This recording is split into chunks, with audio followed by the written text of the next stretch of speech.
Welcome to all of you ITS classes. ITS classes में आपको 6th से लेकर 12th तक की सभी क्लासेस ऑलमोस्ट फ्री को कॉस्ट पर मिलेगी। आप सभी इसमें एनरोल कर सकते हो। आपको करना है सब्सक्राइब करना हमारे चैनल और आने वाली वीडियोस के लिए तैयार रहना है।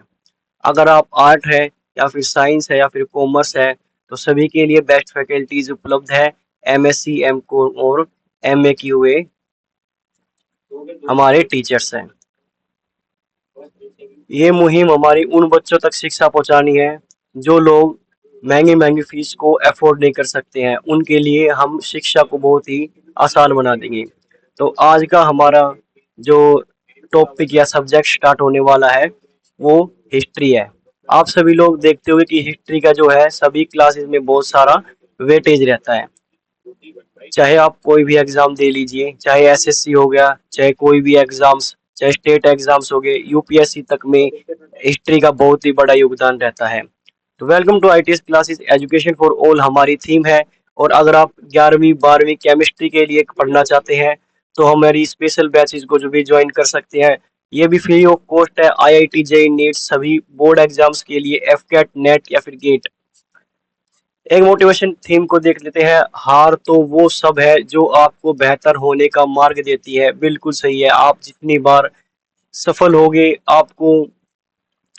आप आगे बढ़ते जाओगे और हार जो है वो आपको यह सिखाती है कि आपको आगे क्या करना है और किस तरह से अपनी जो है वो मंजिल को प्राप्त करना है। तो हमारा चैप्टर का नाम है ऐतिहासिक स्रोत।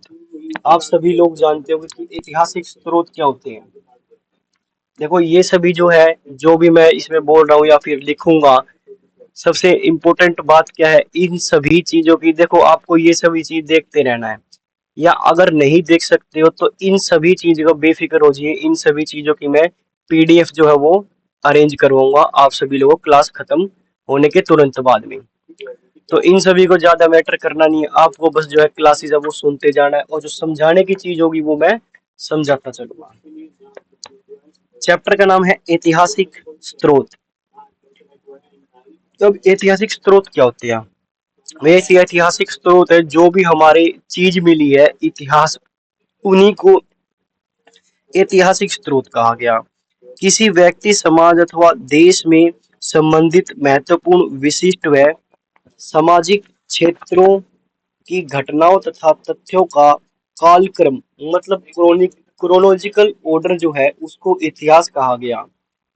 इतिहास किसी समाज विशेष और सामाजिक संस्कृति राजनीतिक एवं आर्थिक स्थिति तथा उन स्थितियों के समय के साथ साथ होने वाले परिवर्तनों को भी प्रस्तुत करता है। बिल्कुल सही है। अब हम बात करते हैं कि पुरातात्विक स्रोत क्या होते हैं। किसी देश अथवा स्थान इतिहास जानने के लिए उसके उचित विश्लेषण या पुरातात्विक साक्ष्यों व स्रोतों की महत्वपूर्ण भूमिका होती है। पुरातात्विक साक्ष्यों के अंतर्गत अभिलेख आ जाते हैं। देखो पुरातात्विक स्रोत क्या है? अगर आप कहीं भी जा रहे हो, आप सभी कितने ऐसे स्टूडेंट्स हैं जिन्होंने देखा होगा कि हमारे पुराने जमाने की चीज है। ये एक एनसीईआरटी में बहुत अच्छी बात आई थी।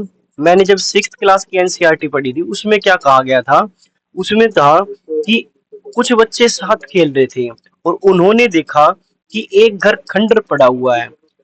वे बच्चे उसको क्या सोचने लगे कि ये खंडर है जो भूतिया घर है, परंतु कुछ जो उनके बड़े बुजुर्ग से पूछा गया तो उन्होंने बताया कि यह हमारी एक बहुत ही महत्वपूर्ण जो है इमारत है, भले ही वो खंडर हो।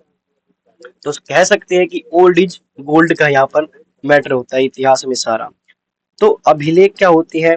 अभिलेख होते हैं कोई भी साक्ष्य जिनमें खोद कर छपवाया गया हो। सिक्के, स्मारक व भवन, मूर्तियां, बर्तन आदि शामिल किए जाते हैं। अधिकांश पुरातात्विक साक्ष्य टीले की खुदाई से प्राप्त होते हैं। देखो टीला क्या होता है?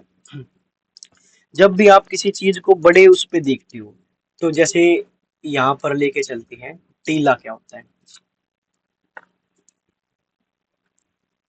कोई भी चीज है, जैसे ये हमारा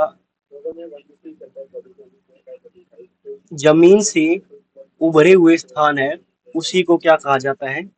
टीला कहा जाता है। टीले की खुदाई से प्राप्त किए जाते हैं। टीला धरती की सतह से उभरे हुए भाग को कहते हैं। बिल्कुल सही है भाई, ये जो धरती होगी और उस ऊपर वाले स्थान को क्या कहा गया? टीला कहा गया। जिसमें नीचे पुरानी बस्तियों के अवशेष विद्यमान होते हैं। ये कई प्रकार की हो सकती है। एकल संस्कृति, मुख्य संस्कृति, बहुसंस्कृति। एकल संस्कृति क्या होती है?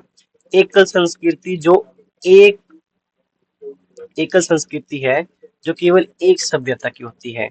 बहुसंस्कृति जहाँ पर बहुत सारी संस्कृतियां विद्यमान होती है। मुख्य संस्कृति ये होती है जहाँ पर एक जो है वो संस्कृति का प्रभाव ज्यादा होता है। फिर हम बात करते हैं प्राचीन टीले अथवा स्मारकों का उत्खनन कर वहां से प्राप्त वस्तुओं में कलाकृतियों के आधार पर कर्मिक ऐतिहासिक विश्लेषण करना पुरातात्विक विज्ञान आर्कियोलॉजिस्ट कहा जाता है। आर्कियोलॉजी क्या कहलाता है? जो इतिहासकार होते हैं, मतलब इतिहास की चीजों का अध्ययन करना आर्कियोलॉजी कहलाता है। पश्चिमोत्तर भारत में हुए उत्खनन में ऐसे नगरों का प्राप्त हुआ, ऐसे नगरों का पता चला। पश्चिमोत्तर भारत क्या है? आप सभी को देखा होगा कि भारत उत्तर दक्षिण पूर्व पश्चिम में कुछ ना कुछ फैला हुआ है। तो अगर हम मिडल में होते हैं और मिडल से कहाँ पर जाए? पश्चिम, पश्चिम उत्तर की ओर चलते हैं तो उसको क्या कहा गया? पश्चिमोत्तर दिशा। ऐसे नगरों का पता चला जिसमें की स्थापना 2500 ईस्वी पूर्व हुई है। उत्खननों में हमें गंगा की घाटी में विकसित भौतिक संस्कृति के विषय में भी जानकारी मिली है कि उस समय के लोग किस प्रकार की बस्तियों में रहते थे, उनकी सामाजिक संरचना कैसी थी, वे किस प्रकार के मृत भांड का प्रयोग करते थे, किस प्रकार के घरों में रहते थे, भोजन के लिए अनाजों का उपयोग करते थे और किस प्रकार के औजारों व हथियारों का प्रयोग करते थे। दक्षिण भारत के कुछ लोग मृत व्यक्ति के शवों के साथ औजार, हड्डियां एवं मिट्टी के बर्तन आदि वस्तुएं कब्र के दफनाते थे तथा उनके ऊपर एक घोड़े के बड़े बड़े पत्थर खड़े कर दिए जाते थे। ऐसे स्मारकों को महापाषाण कहते थे। किसी प्राचीन वस्तु में विद्यमान C14 प्रणाली। C14 प्रणाली क्या होती है? इसमें जो कितनी वस्तु कितनी पुरानी है उसका अनुमान लगाया जाता है। कमी को मापकर उसके साथ निर्माण किया जाता था। रेडियो कार्बन डेटिंग एवं ऐसी विधि है जिसके द्वारा यह पता लगाया जाता है कि कोई वस्तु कितनी पुरानी है, संबंधित है। रेडियो कार्बन प्रणाली C14 प्रणाली एक रेडियो एक्टिव है और इसमें जो है आइसोटोप्स होते हैं, उनके सजीव वस्तुओं में जो विद्यमान होते हैं उनसे पता लगाया जाता है। रेडियो कार्बन ट्रेनिंग विधि से पता चलता है कि राजस्थान में कश्मीर में कृषि का प्रचलन लगभग आज से 7 से 6000 ईस्वी पूर्व में भी था।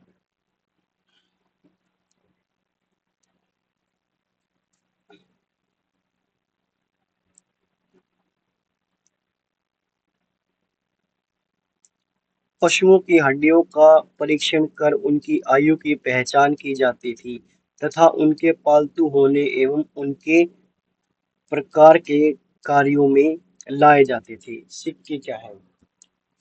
सिक्कों के अध्ययन को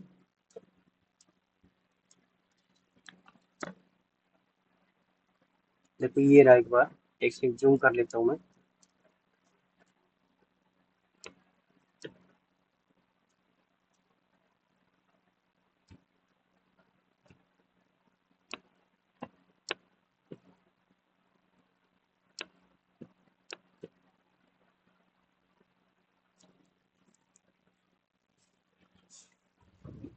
सिक्के, सिक्कों के अध्ययन को मुद्रा शास्त्र न्यूमिस्मैटिक्स कहते हैं। मुद्राओं की बनावट एवं उनमें प्रयुक्त धातुओं की मात्रा के आधार पर ऐतिहासिक घटनाओं पर प्रकाश पड़ता है। प्राचीन काल में अधिकांश मोहरें धातुओं की बनाई जाती थी। जिन सिक्कों व मुद्राओं पर कोई लेख नहीं होता था, केवल आकृति विद्यमान होती थी, उन्हें पंचमार्क अथवा आहत सिक्के कहा जाता था। भारत में पुरातात्विक खुदाई से बड़ी संख्या में तांबे, चांदी एवं सोने के सिक्कों के साँचे मिले हैं। इनमें से अधिकांश साँचे कुषाण काल के अर्थात ईसाई की आरंभिक शक्तियों से संबंधित है। भारत में मिले आरंभिक सिक्कों पर प्रतीक चिन्ह मिले हैं। देखो, आरंभिक जो सिक्के हैं उन पर क्या मिले? एक किस्म से प्रतीक चिन्ह मिले, मतलब कुछ ना कुछ छपा हुआ मिला, प्रतीक चिन्ह मिले हैं। परंतु बाद के सिक्कों पर राजाओं अथवा देवताओं के नाम, तिथि भी मिली है। सिक्कों पर लेख अथवा तिथि उत्कीर्ण करने की परंपरा सर्वप्रथम यूनानी शासकों ने प्रारंभ की। सिक्कों पर लेख, देखो जो भी हमारे सिक्के हैं उन सिक्कों पर जो लेख लिखा गया, उन लेखों को, जो भी उन पर लेख लिखा गया, या कह सकते हैं हम तिथियां अंकित की गई, वे किन के द्वारा की गई? यूनानी शासकों के द्वारा की गई। सिक्कों का प्रयोग दान, दक्षिणा, खरीद, बिक्री, वेतन, मजदूरी आदि के भुगतान में होता था।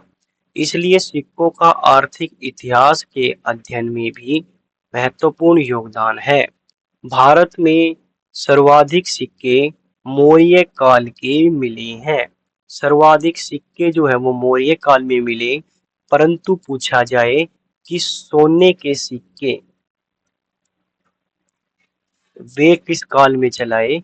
वे चलाए गुप्त काल में। नेक्स्ट चलते हैं हम कि भारत में सर्वाधिक सिक्के मौर्योत्तर काल में मिले, जो कि विशेषतः सोने, पेटी, तांबे, कांसे, चीन और सोने के निर्मित हैं।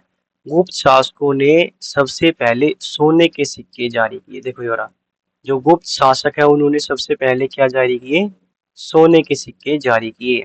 जबकि सर्वाधिक शुद्ध सोने के सिक्के कुषाणों ने जारी किए। शुद्ध, देखो अगर पूछा जाए सोने के सिक्के तो वो किसने जारी किए थे? गुप्त ने। ठीक है। और अशुद्ध सोने के सिक्के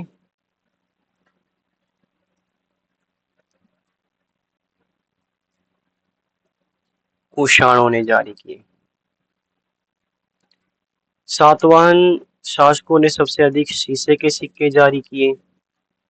अब हम बात करते हैं अभिलेख। अभिलेख सिक्कों से अत्यधिक महत्वपूर्ण है। बिल्कुल, अभिलेख सिक्कों से अत्यधिक महत्वपूर्ण है। इसके अध्ययन को पुरालेख शास्त्र, एपिग्राफी कहते हैं। भारत के संदर्भ में सर्वाधिक प्राचीन अभिलेख मध्य एशिया के बोगाजकोई से प्राप्त हुए हैं। इन अभिलेखों में इंद्र, वरुण, मित्र एवं नात्स्य नामक देवताओं के नाम मिलते हैं।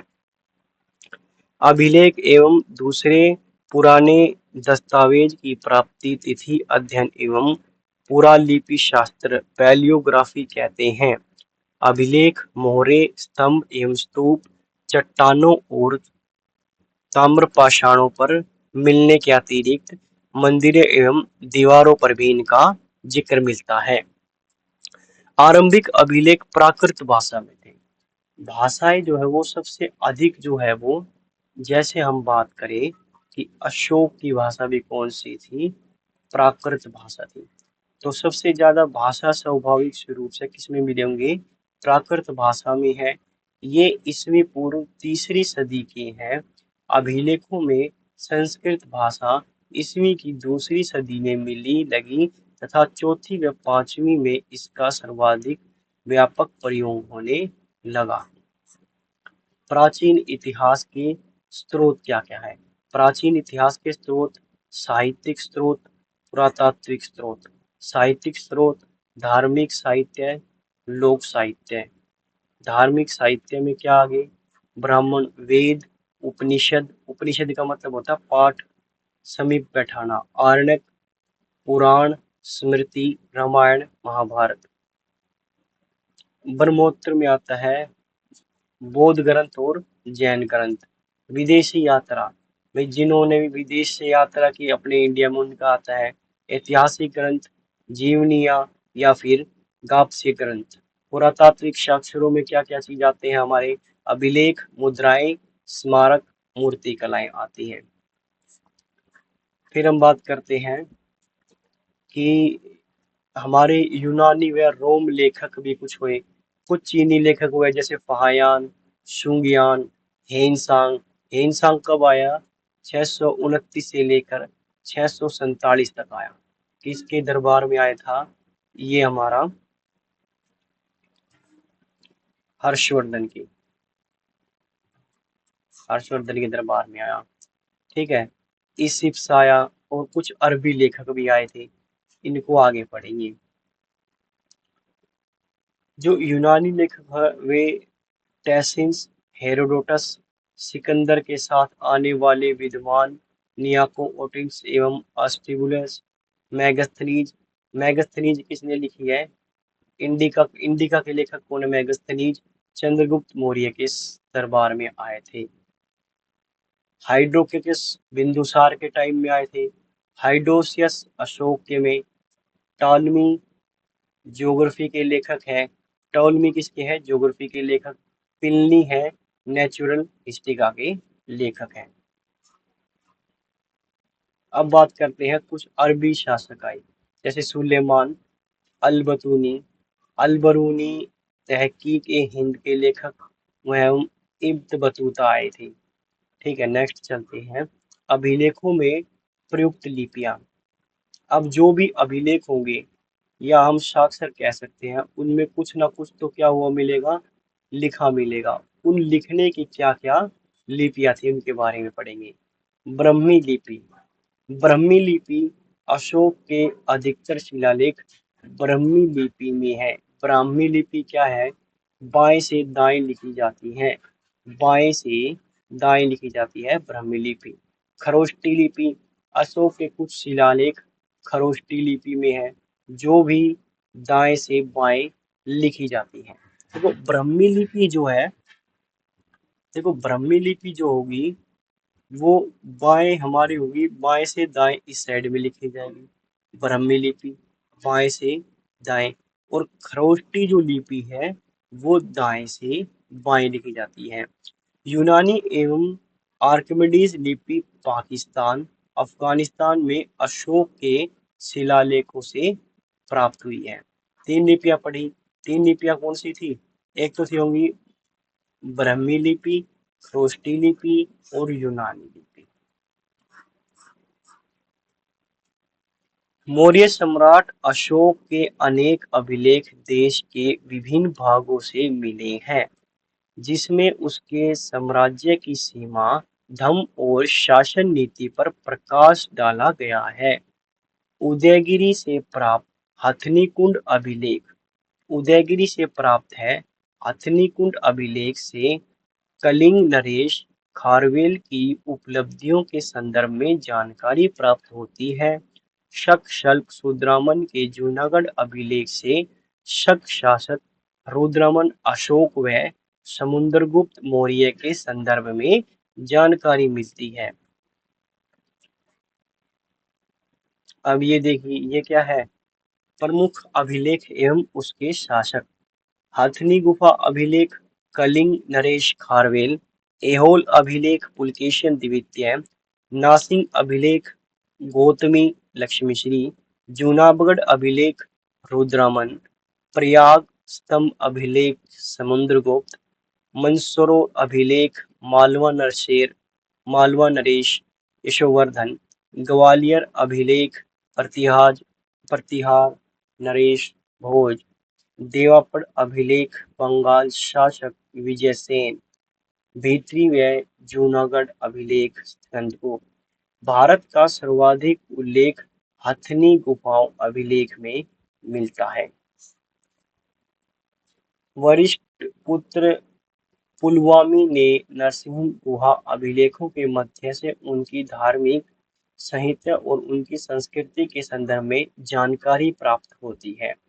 समुद्रगुप्त के प्रयाग स्तंभ अभिलेख में समुद्रगुप्त का एक स्तंभ का अभिलेख था जिसे कहा गया प्रयाग स्तंभ अभिलेख में समुद्रगुप्त की विजय के राजाओं के साथ उनकी नीतियों के संदर्भ में जानकारी होती है। मौर्य, मौर्योत्तर और गुप्त काल के अधिकांश अभिलेख कापर्स एवं इंडस्वियोस इंडिका नामक ग्रंथ से लिए गए हैं। सबसे पुराना अभिलेख सबसे पुराना अभिलेख हड़प्पा संस्कृति की मोहरों पर मिले हैं। ये लगभग 2500 ईस्वी पूर्व तक है। हड़प्पा संस्कृति के अभिलेख अभी तक पढ़े नहीं जा सके हैं क्योंकि इनकी लिपि कैसी थी? अज्ञात लिपि की थी, अज्ञात थी।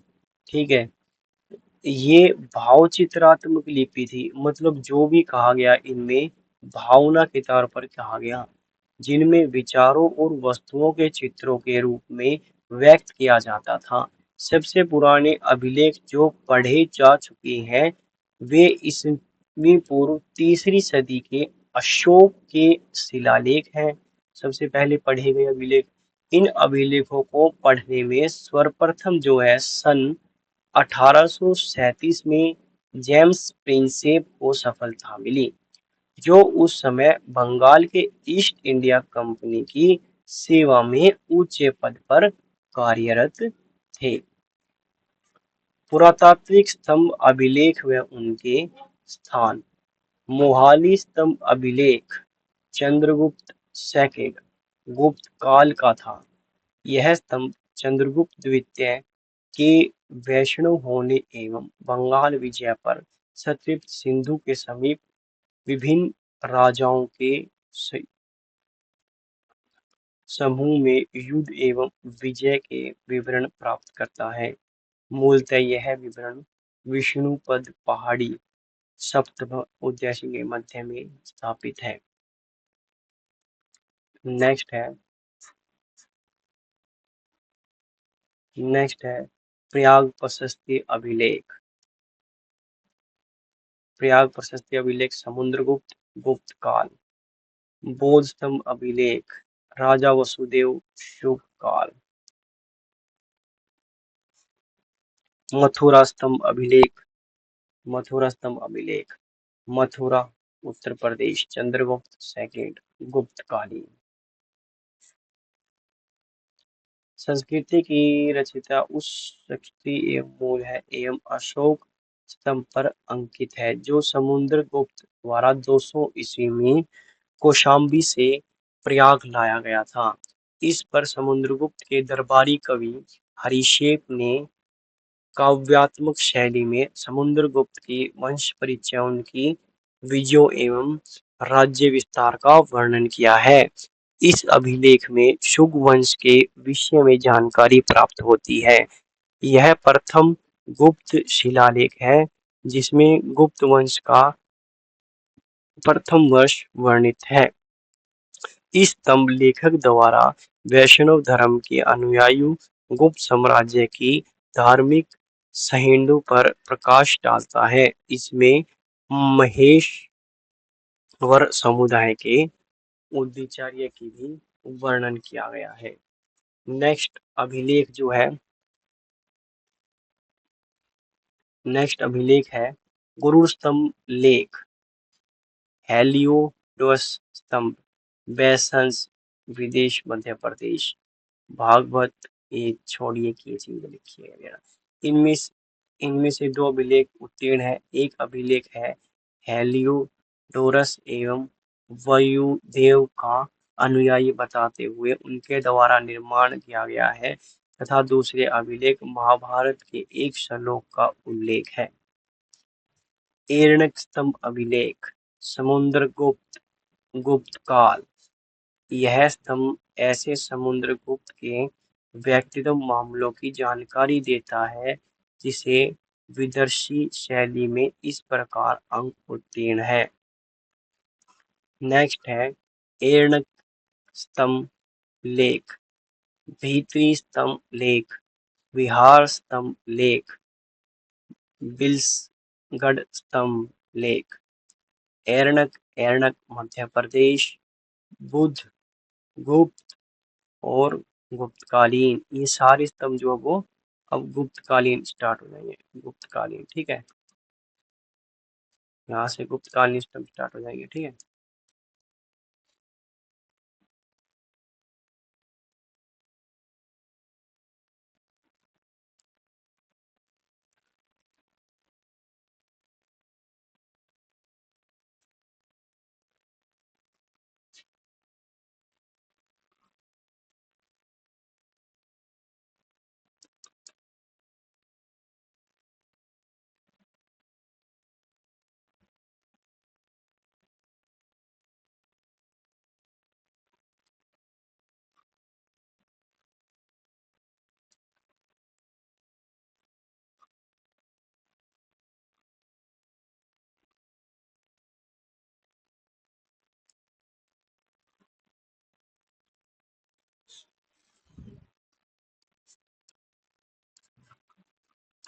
एक सेकंड,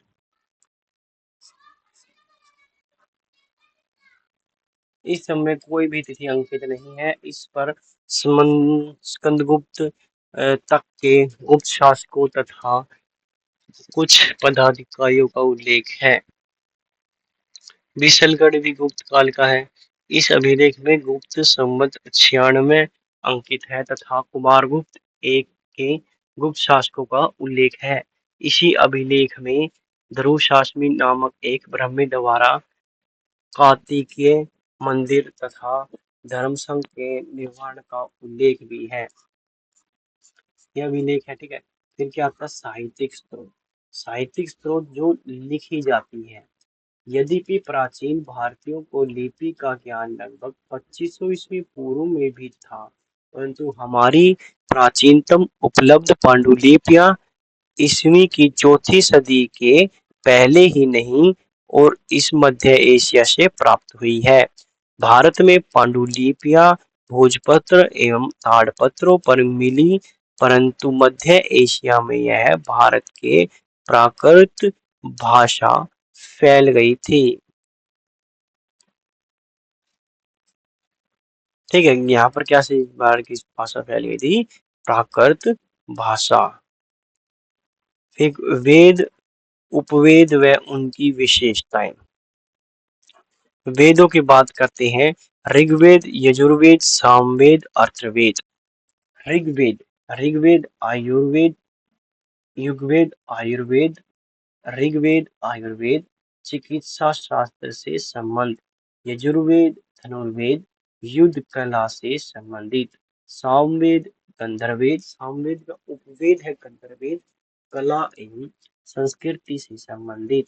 अथर्ववेद शिल्पवेद भवन निर्माण कला से संबंधित है। ये पांडुलिपियां मौर्चम्य काल फलकों पर लिखी गई है। संपूर्ण भारत में संस्कृत की पुरानी पांडुलिपियां मिली है, परंतु इनमें से अधिकांश दक्षिण भारत, कश्मीर और नेपाल से प्राप्त हुई है। हिंदुओं के धार्मिक साहित्य में वेद, रामायण, महाभारत, पुराण आदि सम्मिलित हैं। ऋग्वेद को 1500 से लेकर 1000 ईस्वी पूर्व के लगभग माने जाते हैं, लेकिन अथर्ववेद, यजुर्वेद, ब्राह्मण वेद व आरण्यकों को, उपनिषदों को 1000 से 500 ईस्वी पूर्व के लगभग माना गया है। ऋग्वेद में मुख्यतः देवताओं की स्तुति है, परंतु बाद में साहित्य में स्तुतियों के साथ साथ किन चीजों को जोड़ा गया, इन चीजों को जोड़ा गया, जादू टोना, पौराणिक पौराणिक एवं आख्यान। उपनिषदों में हमें दर्शनक चिंतक भी मिलते हैं। नेक्स्ट को चलते हैं। वैदिक मूल ग्रंथ का अर्थ समझ में आए, इसलिए वेदांग अर्थात वेदों के अंगभूत शास्त्रों की रचना की गई। वेदांग, वेदों का अर्थ समझने व सूतकों के सही उच्चारण के लिए वेदांग की रचना की गई। 6 वेदांग है। 6 वेदांग कौन कौन से है? शिक्षा, कल्प, व्याकरण, निरुक्त, छंद, ज्योति। वैदिक शब्दों के शुद्ध उच्चारण हेतु इसका निर्माण हुआ। वैदिक कर्मकांडों की सम्मान करने हेतु इसका निर्माण हुआ। इनमें नामों तथा धातुओं की संरचना एवं उपसर्ग प्रत्यय के प्रयोग के नियम है। शब्दों की व्युत्पत्ति हेतु नियम यह भाषा शास्त्र का प्रथम ग्रंथ मानी जाती है। यार्क में निरुक्त की रचना हुई। वे वैदिक साहित्य में गायत्री त्रिपुटक जगती का प्रयोग किया गया। इनमें ज्योतिष शास्त्र के विकास को दिखाया गया है। इसके प्रसिद्ध आचार्य लगध मुनि भी थे। नेक्स्ट चलते हैं। सूत्र लेखन का सबसे अधिक विख्यात उदाहरण पाणिनि का व्याकरण ग्रंथ अष्टाध्यायी है, जो 400 ईस्वी पूर्व के आसपास लिखा गया। पाणिनि ने अपने समय के समाज, अर्थशास्त्र और संस्कृति पर गहन बल दिया। महाभारत, जिसे व्यास की कृति माना जाता है, संभवतः 10वीं सदी ईस्वी पूर्व से 4वीं ईस्वी तक की स्थितियों का आभास देता है। पहले इसमें केवल 8800 श्लोक थे तथा इसका नाम जय संहिता था। महाभारत का दूसरा नाम था जय संहिता, जिसका अर्थ है विजय संबंधी संग्रह ग्रंथ। कालांतर में इसके श्लोकों की संख्या 24,000 हो गई। वर्तमान में इस महाकाव्य में 1 लाख से अधिक श्लोक हो गए हैं और तदनुसार यह सतसाही संहिता महाभारत कहलाने लगी। इसमें तत्कालीन राजनीतिक, सामाजिक एवं धार्मिक स्थितियों का ज्ञान होता है। वाल्मीकि रामायण में समूह 6,000 श्लोक थे, जो बढ़ाकर 12,000 श्लोक हो गए और वर्तमान में इसमें 24,000 श्लोक हो गए हैं। इसकी रचना संभवतः ईस्वी पूर्व 5वीं सदी से प्रारंभ हुई थी, जिसकी रचना महाभारत के बाद प्रतीत होती है। राजाओं के द्वारा कराए जाने वाले अनुष्ठान और 3 वर्णों में धनाढ़ पुरुषों के द्वारा किए जाने वाले अनुष्ठान व सार्वजनिक यज्ञों के विधि विधान स्रोत सूत्र में दिए गए हैं। जात, कर्म, जन्माष्टमी, नामकरण, उपनयन, विवाह, श्राद्ध और घरेलू या पारिवारिक अनुष्ठानों का विधि विधान ग्रह सूत्रों में पाया गया है। शोध सूत्र एवं ग्रह सूत्र दोनों 600 से लेकर 300 ईस्वी पूर्व के आसपास के हैं। सूत्र और यजुर्वेदी निर्माण के लिए विधि प्रकार के मापों का विधान है। ज्यामिति और गणित का अध्ययन वहीं से आरंभ होता है। प्राचीनतम बौद्ध ग्रंथ पाली ग्रंथ में लिखे गए हैं। यह भाषा मगध अर्थात दक्षिण बिहार में बोली जाती थी। इन ग्रंथों में हम केवल बुद्ध के जीवन के विषय में ही नहीं, बल्कि उनके समय के मगध, उत्तरी बिहार और पूर्व उत्तर प्रदेश के अनेक शासकों के विषय में जानकारी मिलती है। ऐसा विश्वास था कि गौतम बुद्ध के समय में जन्म लेने से पहले 550 से अधिक पूर्व जन्म से पशु के रूप में भी गुजरे थे, जिनका वर्णन जातक कथाओं में है। जातक कथाएं बौद्ध ग्रंथ के सूत पिटक से संग्रह निकाय का 10वां भाग है।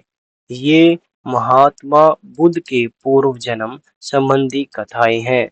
ये कथाएं बुद्ध को बोधित्व प्राप्त करने के लिए उद्यमशील है अवस्थाएं को भी दर्शाती है। जैन ग्रंथों की रचना प्राकृत भाषा में हुई थी। ईसा मसीह के 6वीं सदी के गुजरात के वल्लभी नगर में इनकी अंतिम रूप से संकलित किया गया था। धर्मसूत्र, स्मृतियां और टीकाएं, इन तीनों को मिलाकर धर्मशास्त्र कहा जाता है। धर्मसूत्रों का संकलन 500 से लेकर 200 ईस्वी पूर्व हुआ। कौटिल्य का अर्थशास्त्र अत्यंत महत्वपूर्ण विधिग्रस्त है। यह 15 अधिकरणों या खंडों में विभाजित है। इसमें प्राचीन भारतीय राजतंत्र व अर्थव्यवस्था के अध्ययन के लिए महत्वपूर्ण सामग्री मिलती है। कालिदास ने काव्य और नाटक लिखे। कालिदास ने काव्य और नाटक लिखे और सबसे इम्पोर्टेंट है अभिज्ञान शकुंतलम। कालिदास ने लिखा कौन सा? अभिज्ञान शकुंतलम। कुछ प्राचीन तमिल ग्रंथ भी है जो कि सम्यक साहित्य में संकलित है। राजाओं द्वारा संरक्षित विधा केंद्र में एकत्रित होकर कवियों और भाटों के 3-4 सदियों के इस साहित्य का सर्जन किया गया। ऐसे साहित्यिक सभा को संगम कहते हैं। इसलिए इन समय लिए गए संपूर्ण साहित्य समग्र साहित्य के नाम से प्रसिद्ध हो गए हैं। संगम ग्रंथ वैदिक ग्रंथों से विशेषकर ऋग्वेद से भिन्न प्रकार के हैं। ये धार्मिक ग्रंथ नहीं है। इनके अंतर्गत अनेक कवियों के मुक्तकों को प्रबंधक काव्यों की रचना की गई है, जिसमें बहुत से नायकों, वीर पुरुषों और नायिकाओं का गुणगान है। संगम साहित्य के प्रमुख ग्रंथ है संगम साहित्य के प्रमुख ग्रंथ है तोल्काप्पियम, शिल्पकाधिकारम व मणिमेखलाई हैं। संगम ग्रंथों में बहुत से नगरों का उल्लेख मिलता है। इनमें उल्लेख कावेरीपट्टनम का एक समृद्धपूर्ण अस्तित्व पुरातात्विक साक्ष्य से प्रतिमान हुआ है। ईस्वी की आरंभिक सदी में प्राय तमिलनाडु के लोगों के सामाजिक, आर्थिक और राजनीतिक जीवन के अध्ययन के लिए संगम साहित्य एकमात्र प्रमुख स्रोत था। विदेशी विवरण। ये हमारा कुछ जो है वो पता चला किसके द्वारा, इतिहास के बारे में जो पता चला उसे कहा गया विदेशी विवरण, जो विदेश से लोग आए थे। यूनानी लेखों में 326 ईस्वी पूर्व भारत पर आक्रमण करने का सिकंदर के समकालीन के रूप में सैंड्रोकोटस के नाम का उल्लेख किया। यूनानी विवरणों में सैंड्रोकोटस और चंद्रगुप्त मौर्य, जिनके राज्यगृहों में 322 ईस्वी पूर्व निर्धारित की गई, एक ही व्यक्ति थे। यह पहचान प्राचीन भारत के तीर्थक्रम के लिए सुदृढ़ आधारशिला बन गई। चंद्रगुप्त मौर्य के दरबार में दूतावास बनकर आए मेगास्थनीज की इंडिका उस उदाहरणों का एक सुरक्षित है जो इसकी प्रख्यात लेखकों की रचनाओं में आए हैं। हेरोडोटस जो है उसे इतिहास का पिता कहा जाता है। उन्हें हिस्टोरिका नामक पुस्तक की है जो वो रचना की है। यूनानी भाषा के लिखे गई पेरिपल्स ऑफ द एरिथन सी को टालमी की ज्योग्राफी नामक पुस्तक में प्राचीन भूगोल और वाणिज्य के अध्ययन के लिए पर्याप्त महत्वपूर्ण सामग्री मिली है। पेरिपल्स ऑफ द एरिथन सी 80 से 115 ईस्वी के मध्य की बुक है। अज्ञात लेखकों ने लिखी इस लाल सागर, फारस की खाड़ी और हिंद महासागर में होने वाले रोम व्यापार का वृत्तांत दिया है। टालमी का ज्योग्राफी 150 के आसपास की मानी जाती है। प्लिनी की एक पुस्तक थी जिसे क्या कहा गया, नेचुरल हिस्ट्री का इतिहास की पहली सदी की यह लैटिन भाषा की पुस्तक थी। कास्मस